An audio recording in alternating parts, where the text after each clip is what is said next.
Yeah, hi everyone, this is Gary here from the Kiwimana Buzz, and today we've got the guys from Beer Country Bees. We've got Cody, Bryce and Brett, all the way from Salem in Utah, and I understand it's getting quite cold there at the moment.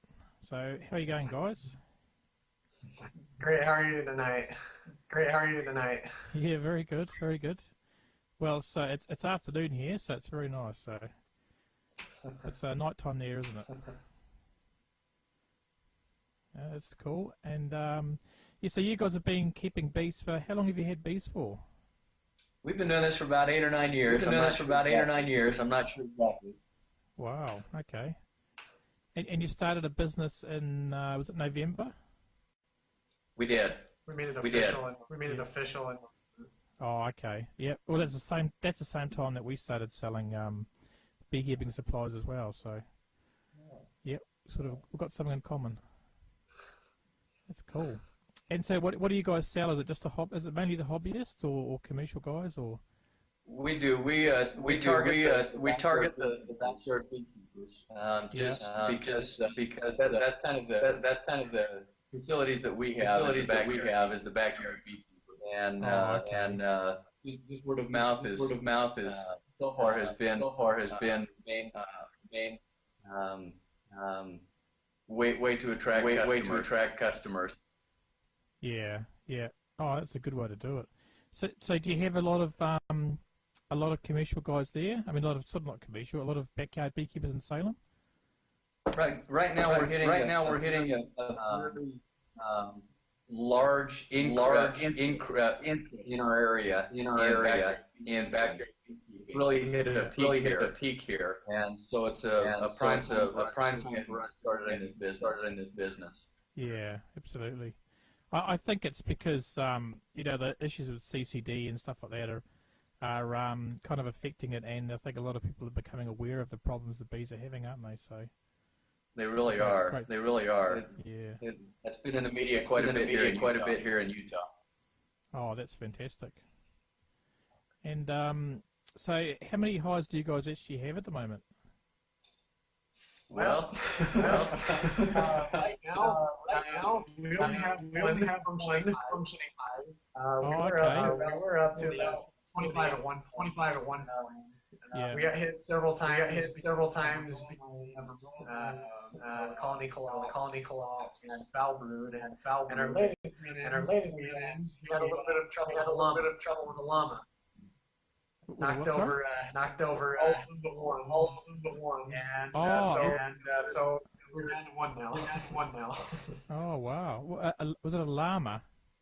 You were saying? What was that? What knocked them down? A llama? Yeah, the llama just went in and kicked them all. Oh. Inside gated area. Well, that's a unique problem to have, isn't it? Definitely one. Yeah. Fortunately for the llama, he was not our llama. Probably become a jerky today. Absolutely. So, have you got like a fence around them now and stuff, around the hives, or? We did them too. Yeah. Cool. And so, how's that how's that hive going then? Is it okay? I guess you haven't opened it for a few months, have you? Well, right now it's under snow, but when we checked them in the fall, they were doing really well. They're keeping warm, and so as of right now, it's pretty good. Oh, that's good. Fantastic.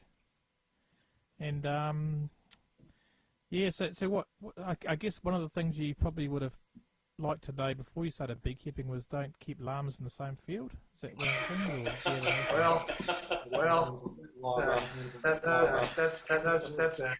That's the problem we didn't anticipate. And the interesting thing was we had our hives there. It was actually a problem. So kind of came out of nowhere. Yeah. Yeah, I wonder, maybe they're just itchy or something, because they scratch against them, don't they? I know cows here do that. Yeah. Okay, and so what's your biggest tips for beginner beekeepers then, or backyard beekeepers? Go ahead. I think one of the things that was very valuable to us was we found a person that would mentor us, that would help us through every step of the way. I think that's probably the biggest help that anyone can have. Someone that has experience that you do. We've done that many people now. In supporting their beekeepers. But just make sure you have somebody that's more mistakes than you have, so that you don't have to make those same mistakes. No, that's true. I would add to that, with a mentoring, just really to learn timing. When to buy your bee packages for the next year, when to split your hives, when to extract. Knowing that timing and being prepared for it was a bit of a learning curve for us. And, luckily we did have that mentor that helped us through that. But, everyone that wants to get started in beekeeping should really discuss with their mentor, specific timings and that kind of thing. I think that's a really big help. Yeah, absolutely. Just one more thing I'd add to that is learning to recognize potential problems, getting on top of them before it gets any bigger, and learning to recognize the diseases, learning to recognize situations where your hive is struggling, those kinds of things. And part of it, just comes through your own experience, making your own mistakes. But like Bryce and Dad said, having a mentor there to kind of help you, someone you can ask questions to is quite valuable. Yeah, absolutely. You can read a lot of things on the internet, and that's terrific. And I recommend that someone reads everything that they possibly can. But there's just nothing quite like down-home experience to really be able to understand the needs, the whys, the wherefores, so that you can make this whole process work, because it really is quite complicated for the beginner. Yeah, it is. I think about a lot of beginners ask a lot of questions about treatments and stuff. So, when do you put treatments in? When do you do this? And right. So we actually run like a buddy group here, which has beginner people here. So we kind of mentor them a lot. So that's really helpful. That's great. Yeah. Also, is that part of your package kind of thing? You sort of get asked questions about from new customers and stuff like that?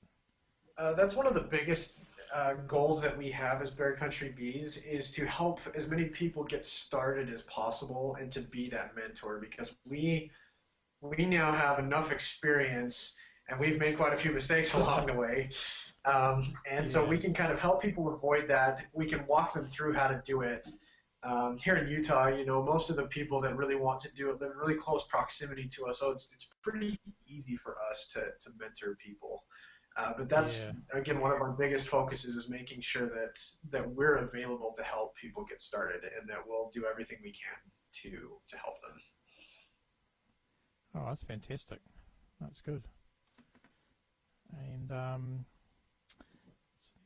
what's the most exciting thing you guys have done in beekeeping so far? Have you get to wrestle any bears? Because obviously your name's Bear Country. I think we all have kind of our own unique experiences, so I guess we'll go ahead and we'll start with Cody on this one. All right. Yeah, okay, Cody. Yep. One of my favorites. My dad has a colleague, and she called us up one day, and so we go up to her house, and she takes us out around to the corner, and we notice bees that are starting to fly inside the house, and she wants them out of there. I can't blame her. And it's brick and vinyl on the outside, and the bees are getting in there, and she wants them out of there, and we have to figure out how to do this without destroying her house, outside or on the inside. What we finally ended up having to do was we went inside, and we went into the corner of the house where they were. We had to peel back the carpet and the padding, cut out the floor, and in the middle of a really nice bedroom, get all these bees out of here without totally destroying the place. It was an adventure trying to get that one done. Yeah. And then putting the house back together, that corner of the house back together. So we had to use a modified bee vacuum and make sure we got everything out of there. There was honeycomb all over the place. It was kind of messy down where the bees had made their hive. So getting that cleaned up and making sure that the bees, would go back there in the future, that was it was pretty entertaining. So yeah. And did you manage to get the queen and everything? Sorry? You managed to get the queen okay? Yes, we did. We were able to get identify the queen, pull her out, and put her in the hive. Wow, okay. Yeah, that's one thing that we haven't actually tried here yet, doing, they call it cutouts in America, don't they? Mm-hmm. Yeah. Oh, okay, fantastic. And how about you, Cody? For me, I would say when we lived up in Idaho, which is about 4 hours north of where we live now, we got a call from somebody nearby that said, we have 2 really big bee swarms and we need you to come pick them up. So, we figured maybe we could get a hive or 2 out of them if we were really lucky. We went out to the site and we instantly saw that it was going to be a lot more than 2 hives. Just to give you kind of an idea, the swarm was about that tall, Wow, about 3 feet tall, and about this big around, about 2.5 feet wide. So it was a massive swarm. There were 2 of these columns hanging on a tree branch. And at the time, Cody wasn't available, so my dad asked me to come along and capture the swarm with him. And we had probably 15 or 20 people out there watching us, get these 2 big, huge bee swarms out. And it ended up filling 5 beehives, five boxes basically. So that was probably still the biggest one that we've ever captured. Yeah. One thing we did forget to do, though, is what Cody had just mentioned, that we forgot to separate the queens out of the new hives. And so they all just kind of piled back into the original hive once we had them situated, because we had them right next to each other. So they all went back to the original one instead of staying separated like we had intended them to okay. We split into 5 different hives, but we didn't put several miles in between each hive, so they all just congregated back in. We were rookies. That was one of our mistakes. And I think probably the most fun for me was the first time we extracted honey. Yeah. Someone had given us an old 45 frame extractor, and at the time we did not have a honey house to put it in. And people told us that we had to have it isolated so that the bees could not get back into the honey as we were extracting. Yeah. So we put it in the back of our van. Okay. And we put the 45 frames in there, and I had no idea how much honey would come out of 45 frames. So I had 1 5-gallon bucket. And our extractor was out of balance, so our whole van was shifting from side to side, just the way an extractor will do. And we finally got that under control. The honey started pouring out, and I finally got to the point where I realized a 5-gallon bucket was not going to be enough, that we were going to have more honey than 5 gallons. Yeah. So I'm hollering and screaming at the kids to go find more buckets. They came out with the water jugs and milk cartons and everything else for us to put honey in, and we finally got it done. But it was a lot of fun for the whole family on that one. This has been a fun thing for our whole family to do, is to be in the beekeeping business. So there's always drawbacks with this thing. I'm sorry? Yeah. Oh, I was just going to say, it's really fantastic that you guys are all working together on the same business. It's a lot of fun. We enjoy it. It's a big part of our relationship with each other. Fortunately, I have good kids, so that makes it easy. Yeah, Our dad's absolutely. not so bad either. So. It's nice of him to put up with this. Yeah, it's good. So what do you guys think is the biggest issue facing beekeeping in the world today then? Let's go, Cody. I think even mainstream media and Congress has actually held hearings on the problem of colony collapse disorder, and it's something that we don't quite, part of the reason that it is such a problem is because we don't understand quite what causes it.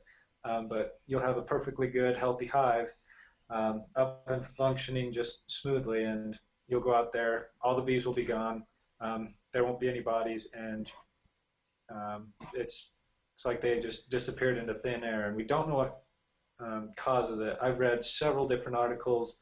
There's several different theories out there. I read one not too long ago suggesting that the radiation from cell phones might be interfering with it. But, when you've got all these theories out there, I think in all honesty, we just don't know what's causing it. And it's become a serious problem. Some of the commercial beekeepers, this is their livelihood, and, they lose. We knew a guy up in Rexburg who lost 60% of his 60% of his colonies in a single year because of CCD. So it's definitely a challenge, and it's something that we need to take seriously and look into finding the cause and a solution for. Yeah, absolutely. Yeah, I think it could even be a combination of factors, couldn't it? I don't know if it's one specific thing. Yeah.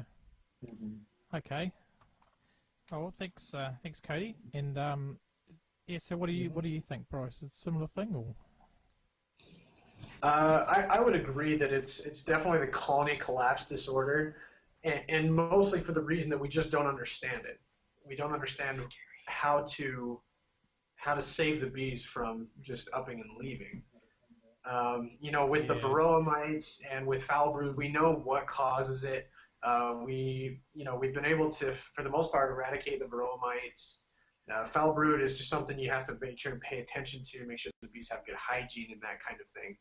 But there's not currently any rhyme or reason for colony collapse disorder. Like Cody said, we've read up and researched extensively to try to see if we can find what other people have said on it, see if we can do some experiments of our own. It seems that for now, the only thing that has been suggested that can help with colony collapse disorder is just improving the bee hygiene. So, making sure that the boxes are cleaned out regularly, make sure they have clean water, clean environment, away from llamas, and all that kind of thing. But just promoting the general health of your bees is one of the biggest recommendations for helping with colony collapse. I'm sure there's other reasons for it, but that's something that we've been taking seriously. We're trying some different experiments and that kind of thing to see if we can't help cut down the number of hives we lose to colony collapse. Yeah, absolutely. Well, another good thing to do is to cycle your brood frames every so often, every couple of years. Yes. Yeah. So that helps with the hygiene. Yeah, one of the things that we're experimenting with right now is using the plastic frames instead of the wooden frames, and we're experimenting to see if we can find a good method to wash them in a manner that won't harm the bees, but will be able to get rid of any diseases that may be on them. That way, the frames, if it does work, we can reuse the frames. We can have them cleaned on a regular basis, and just make it so that it doesn't harm the bees. So it's one of the things we're testing right now. Yeah. I mean, can you actually boil plastic frames? I don't know. I've never used plastic, but. Sorry, what was the question? Oh, I was saying you could boil them maybe, but I'm not sure. One of the things we're trying is a dishwasher. Don't tell Mom maybe a little bit unorthodox, yeah. but don't tell Mom that. But try doing the dishwasher on just the wash cycle. Take the heat cycle off so it doesn't melt the frames. Yeah. Boiling is another option. Spraying. Steaming them, just a variety of things. We're just going to try them, test them out, and see them. And then, if we find something that really works, we'll go ahead and we'll throw it up on our website as an announcement. So. Yeah, absolutely. Sounds good. And how about you, Brett? What do you think's the major issue? I really think that, you know, this disease thing is just huge for us. Keeping our bees alive, whether that's from the Llama disease or whether that's from the, you know, colony collapse or whether that's from anything else. But actually understanding when it's appropriate to use medications, you know, the timing of the medications, that type of thing. Like Cody said earlier, making sure you jump on it early. If you do have something going on in your hive, to be able to diagnose what it is so that you can treat it quickly. So to me, that knowledge factor is one of the greatest issues facing our backyard beekeepers, because, you know, we're not the professionals, we're not the commercial people, but giving our backyard beekeepers enough understanding so that they can keep their bees healthy and alive. Yeah. So to me, that's really the big issue, is helping to educate our beekeepers themselves. That educational, I'm a professional educator here in Utah, and so education to me is quite a large issue. And there's so much information that needs to be disseminated. Being able to do that in a timely manner is, to me, is quite a large factor that we're trying to address right now. Yeah, no, I think it's a great idea, and you know, and with your blog and your website, you can spread that education around, can't you, as well, to a bigger audience. This new media is fabulous. Yeah. That's certainly what we try and do with our blog. Try and you know, spread the news to beginner beekeepers, and things that we try and things that fail and things that don't fail. That's good. Mm-hmm. So let's get a drink.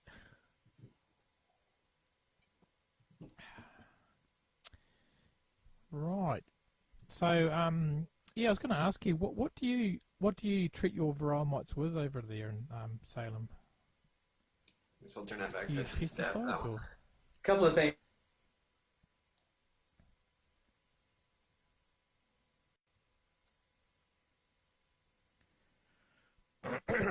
Yeah, looks like we've lost the guys.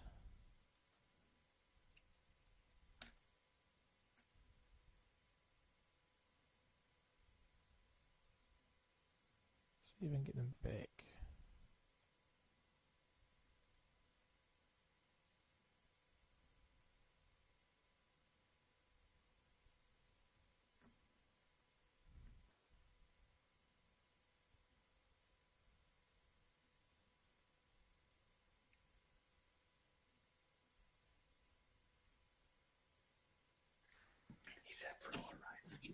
Yeah. Oh, guys, sorry. Must have cut. You dropped off there for some reason. Sorry about that.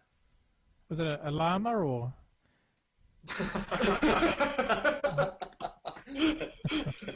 Well, if it is, we'll get him this time. Yeah, get him. Yeah. So you were just talking about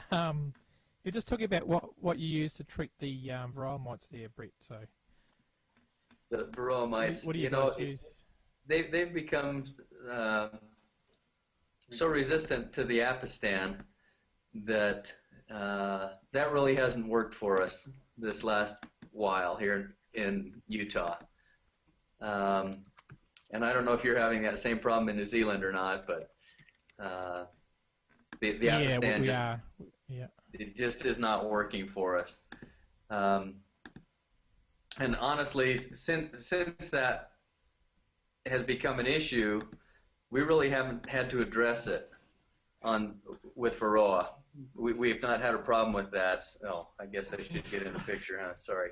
That's all right, no worries. So for the last 3 or 4 years, we've been fortunate. We've not had a problem with varroa mites, so we really haven't done a whole lot with it, to be honest with you.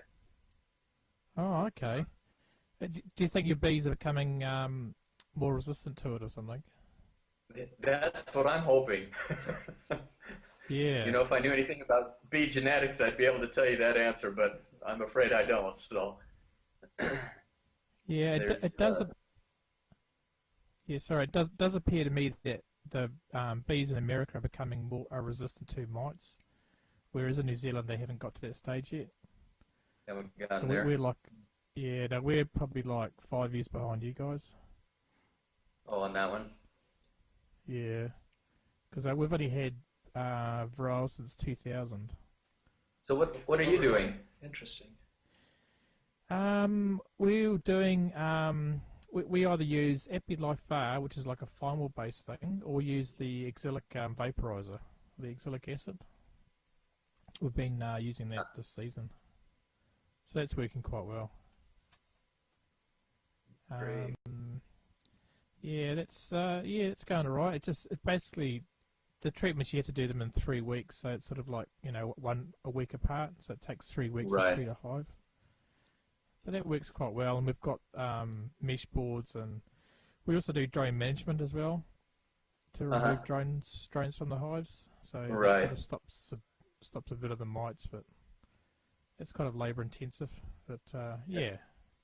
That's what we were using at the end there, was the drone management. So yeah, I mean, I think this day and age you've got to use multiple things just to get rid of a few mites. You can't just do one thing. That's my approach Might as well anyway. build up an immunity to the first treatment that you give them.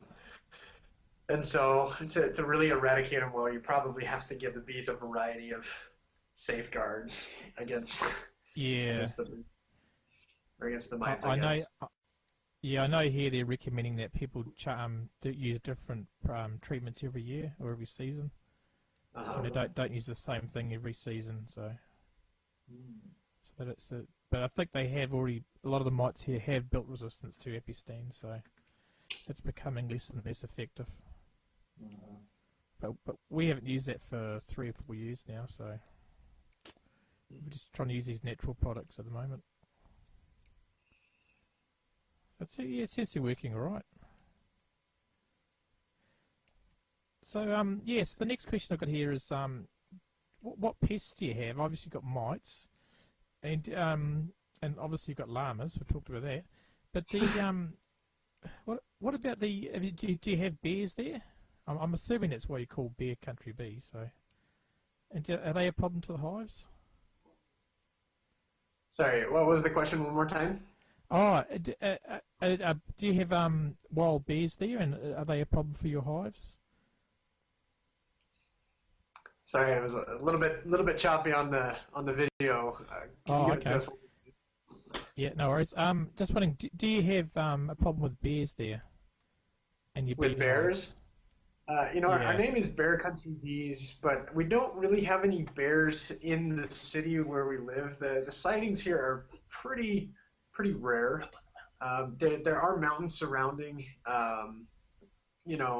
kind of the valley here, and there are bears in the mountains, but they don't usually come down to where we are. So we haven't really had any problems with them particularly, but I know one of the big deterrents that is used in this area though is electric fences, using solar-powered electric fences, and I've never heard anyone complain about the money they spent on the electric fence to keep the bears out. They seem to be pretty effective. So. Yeah, I mean, we've seen photos here of beehives that have been attacked by bears, and they're just trashed, aren't they? And I've known some other beekeepers here that have been hit by bears, and they said but I'll put my llama up against their bears any day. Absolutely. And so, do you have any? What other pests do you have in your beehives? Do you have like small hive beetles there? I'll turn that to Bryce. Sorry, what was that one more time? Oh, small hive beetles. Do you have those? We do have the small hive beetle, but not to the extent that it's destructive. We see a few here and there, and our control method right now is the use squish 'em method. So we just take them and squish the few that we have, and so that's really not much of an issue for us. Oh, that's fantastic. wax beetle is a bigger problem for us. So, or wax moth, excuse me. Oh yeah, we have those here. Yeah, if it's not a strong hive, they can destroy a hive, can't they? In a hurry. What was that, sorry? And it sure makes a mess out of your frames and your boxes when you're trying to scrape it with your hive tool. Sure makes it hard to get that done properly. Yeah, absolutely. And they also burrow into the wood too, don't they? So you can actually see holes. Yeah, and that's what I mean is they make ruts in the wood. So when you're trying to scrape with your hive tool, if you're not careful with it, at that point it could be destructive to your frame. Yeah, if you're pushing too hard, you know, in too big of a hurry trying to get it scraped off, and you have those ruts in there, it just makes a mess. Yeah, absolutely. Oh, it's good. So do you guys want to bring up anything else?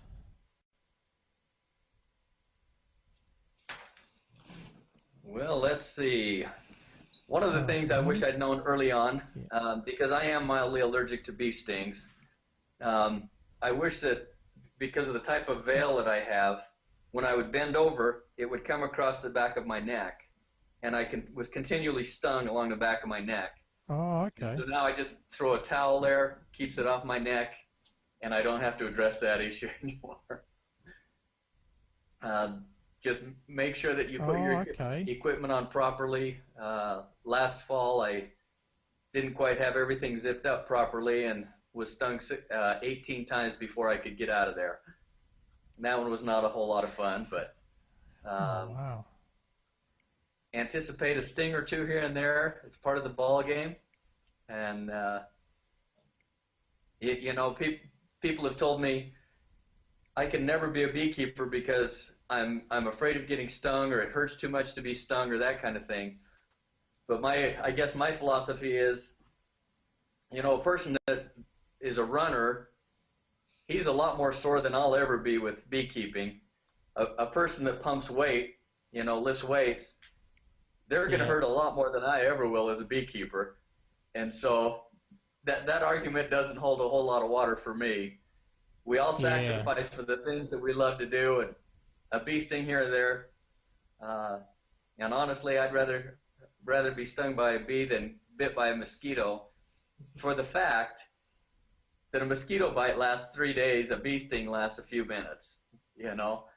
And it hurts for a few minutes and then it's gone.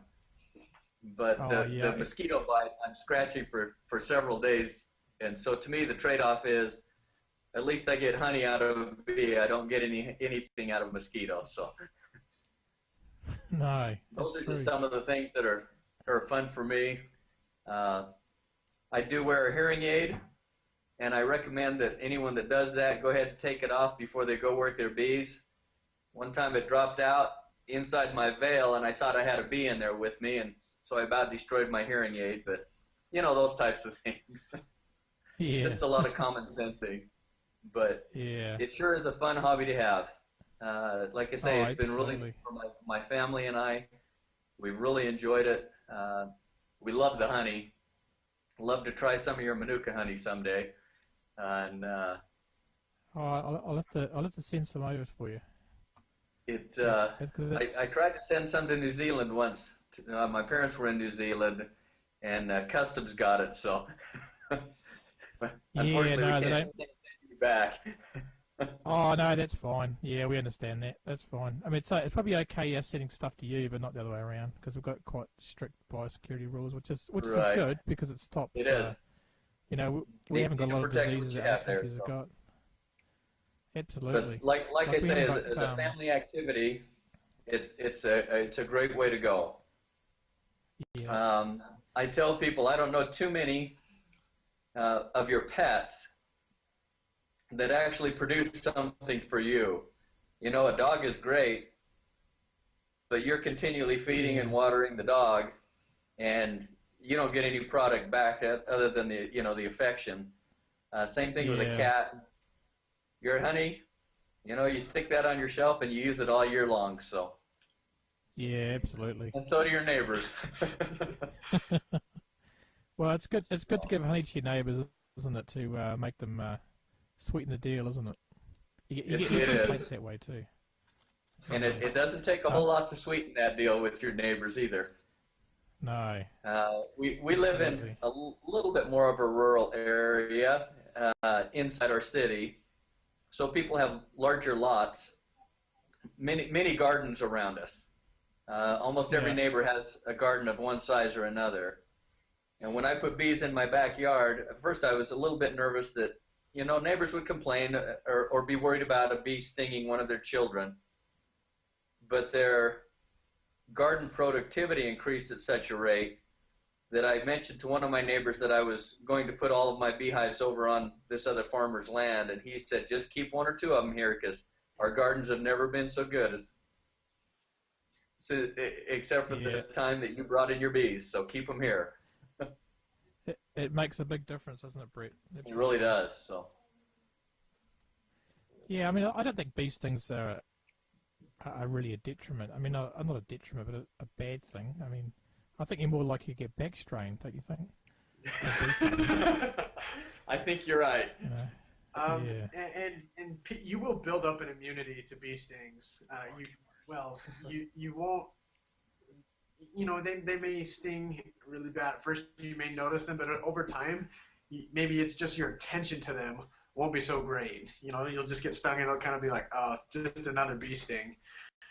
So people that do have fears about getting stung, it'll wear off. After the first initial shock of the first sting or two, that's kind of a learner's curve. But after that, you really don't have too much problem.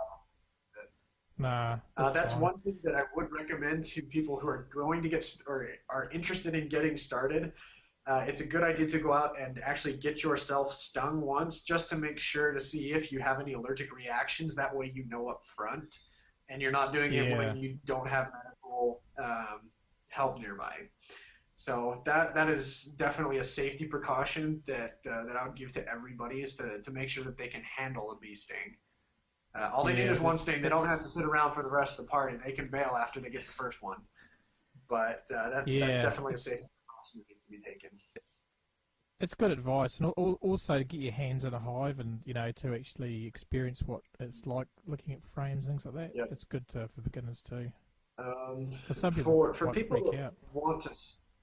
that want to start, if they're really wanting to make it a business, I cannot recommend highly enough starting a personal website and doing internet marketing. That is by far the best way to get your name out and to start selling things. That's kind of our main focus for our store is on the internet, and that's really where the business is these days. So if anybody's wanting to do it more than just for a hobby, definitely invest in getting a good solid website and really market it on the internet. Yeah, absolutely. Yeah, and while Bryce we've made I'm sorry? Oh no, just saying that we get a lot of traffic from Google. Oh, I think you've gone again. Wait a minute, guys. Sorry about this. I must have a bad connection there. Let's have a look.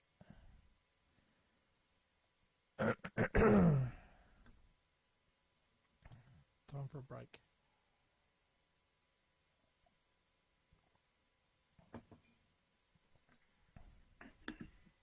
And we're back. Yeah, you need to get that llama sorted out there, Bryce. I was just going to say one thing, Gary, about here in the United States. If a person really wants to become or go into the bee business, then they're really going to have to address pollination contracts.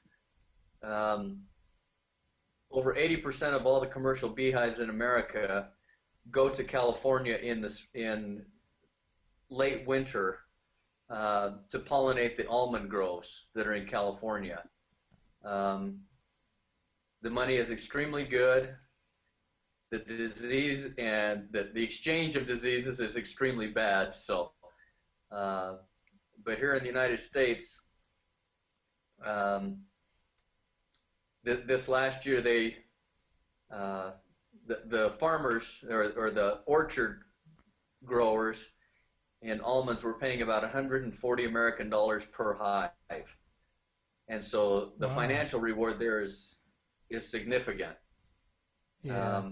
At our 25 hives, we had a contract to send our hives down before the llama got hold of us and took us down, but the pollination is just absolutely huge here in America, just because of the agricultural impact that it has on it. So, like I say, anyone that really wants to go into anyone that wants to go commercial side needs to consider that.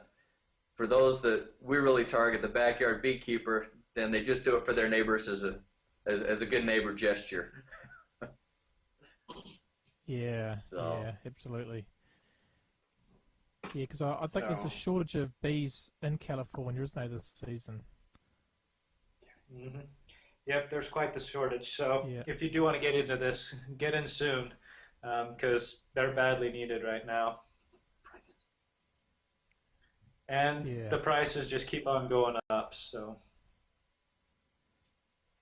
Well, that's good for beekeepers, I suppose, but not good for bees, because they've had a lot of losses in California too this season. Because we've got some friends in California whose neighbours lost 60% of their hives. Yeah, so that's quite shocking. And again, we don't know all the causes behind it, but once again, it is a serious issue. So. Yeah. Absolutely.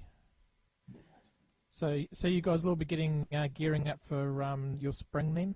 So getting ready for the season? Yep, we've been, during the winter we've been putting together content, for our website and looking for contracts for getting equipment. So we're gearing up and we're going to be ready come spring, I think. So we're really excited for this. Oh, that's fantastic. Yeah, we found that our beginner beekeeping kits sold really well. Like the whole thing's set up, like the frames are built and the boxes are done, because beginners just don't know how to do all that stuff, Yeah, that's true. One way that does help reduce the costs a little bit of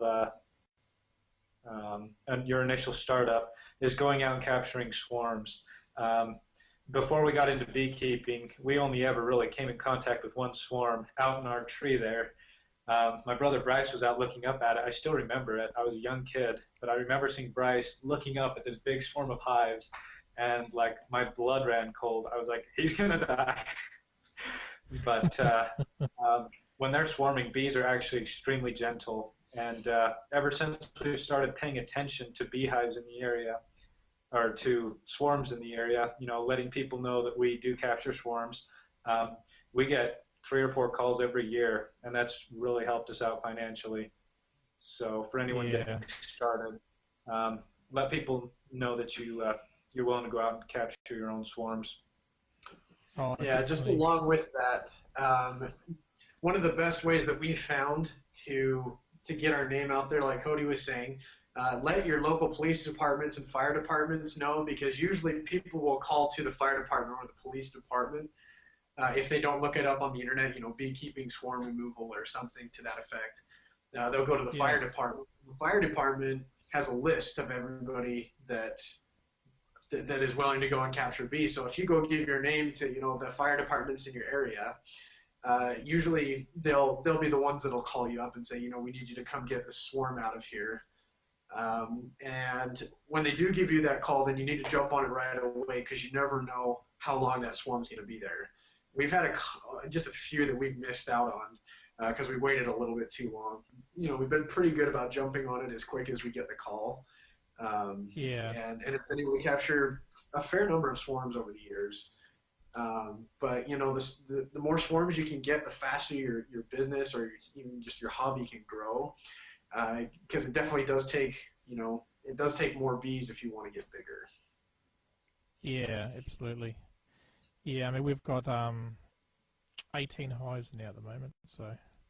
Great, good for you. It's a lot. Yeah. But we've been splitting them. Yeah, well, we're okay with llamas. Got cows, but not llamas. So. No, they're okay. They're in a different field, so that's all fine. Oh, that's good. Yeah, no, that's great. That's great, guys. So yeah, have you got anything else to say there, Bryce? Or do either of you guys have anything else? I think I'm good, but I would just say, beekeeping does take quite a bit of work to get started. But for us, it has been one of the most fulfilling activities that we've been able to do as a family over the years. Yeah. We've had a lot of fond memories together and that kind of thing, and that even more so than the business aspect is important to us. Is the family memories that we've been able to create, friendships that we've been able to create with other beekeepers or people that we've gone and captured swarms from. It's just a great way to contribute to your community, to have a lot of fun. Yeah, it does require a lot of hard work, but when it pays off, there's nothing better than just, like my dad said, seeing that honey come out and having too much to fill the buckets that you have. Yeah. There's really just nothing to compare to it. It's just a lot of fun. If anybody is concerned about starting beekeeping, I would say, just be willing to work hard and be willing to make mistakes and just keep with it. And you can become a beekeeper and you'll have as much fun as we have with it. Yeah, and absolutely. I'll just contradict Bryce just a little bit here. It's because not fun? In reality, here in where we live, we do need to feed our bees, sugar water for a short amount of time in the spring until the blossom is there. And so if you're going to have pets, for about 3 or 4 weeks, we feed them once a week. Just out of the whole year, we feed our pets about, like say, 4 times a year. We really only go into their hive every so often during the summer. In the fall, we do have to extract the honey, and that's a little bit more work, but it's more play than it is work for me. And then at this time of winter, then they're snowed under, and we let them be, and then we see them again in the spring. So as far as upkeep for the bees, as long as you keep them hygienic, they're really pretty easy to take care of as far as pets go. So I'll contradict my son then. If it's a matter of perspective. Yeah. Anything, Cody? I think I'm good. We sure do appreciate your time here today. Oh, no, that's fine. It's been great to talk to you. So how do people get in touch with you guys in spring, getting ready for bee season? What's the best way to get in touch with you guys to buy a hive? Well, we have a number of ways. We do have a website, which is listed below. It's just bearcountrybees.com. Yeah. And we have a page for contacting us. It's got all of our contact information. We do have a YouTube channel. We do have a Google Plus page. We have a Facebook page and several others. So we're fairly easy to find for the most part. You can also just go to Google and type in Bear Country Bees, and we're the first one there. That's probably the easiest way to get in contact with us. But we have email available, telephone, and you can get through us through any of the social media sites. So. Yeah. Fantastic. Okay. Well, I guess are you setting stuff all over America, or just? We're actually we're focusing mostly on America right now. Both my brother and I speak Japanese, and so that's one of the places we want to kind of expand to. We'd really like to go, as far as we can with it, depending on resources and language and that kind of thing. Yeah. But we promise we won't be competition to you. But again, our biggest goal. Yeah. Again, our biggest goal is just to help as many backyard beekeepers as we can. Where they are is not so important to us is helping them and creating a relationship with them. Yeah. So that's kind of our main goal. We also want to really help repopulate the bee population. They've been wiped out by several different diseases, and this is one of the best ways we know how to do it. So, we just want to help anybody we can. Oh, I think so. I think the hobbyists are actually helping the bees quite a lot lately, so it's been good.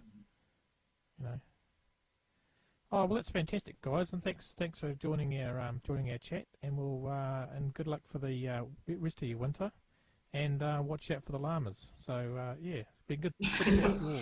All right. Well, thank you so much, Gary. We appreciate it. Good luck on your extraction this year. You're about there. Yeah, absolutely. Yeah, we're just about there. So got a box in the kitchen right now. So.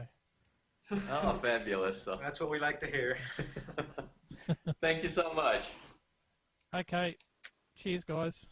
All right. Have a great night. Bye-bye. Thank you. Bye-bye.